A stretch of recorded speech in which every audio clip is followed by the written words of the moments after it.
લંડનમાં શિયાળો શરૂ થાય અને કપડાં સૂકવવાની તકલીફ શરૂ થઈ જાય છે, એટલે પછી બધા રેડિએટર પર કપડાં સૂકવવાનું શરૂ કરી દે છે. તેનાથી ઘર ગરમ પણ નથી થતું અને બિલ પણ વધારે આવે છે.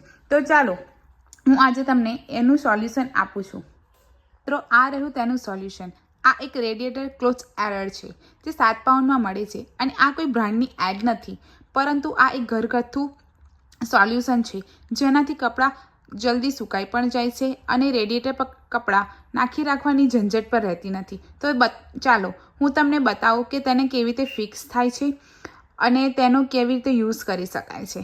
તો વિડીયો છેક સુધી જોતા રહેજો. Thank you. મિત્રો, તમે જોઈ શકો છો તેમ મેં સ્ટેન્ડને રેડિએટર સાથે કનેક્ટ કરી દીધું છે. તો તે સ્ટેન્ડની સાથે આ 2 હેન્ડલ અલગથી આવે છે કે જે તમારે રેડિએટરની સાઇઝ પ્રમાણે ફિક્સ કરવાના હોય છે, જે ખૂબ સરળ છે અને હવે તે હલતું પણ નથી.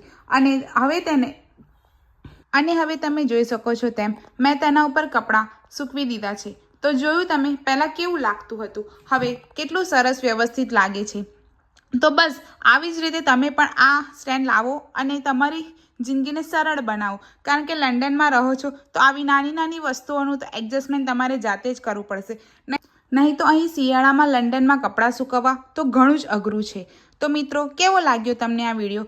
તો આ વિડીયોને લાઈક અને કમેન્ટ જરૂર કરજો અને આ ચેનલને પ્લીઝ સબસ્ક્રાઈબ કરજો. તો પછી હું તમને આવી જ નાની નાની એવી કામમાં આવે તેવી ટિપ્સ આપતી રહીશ. Thank you.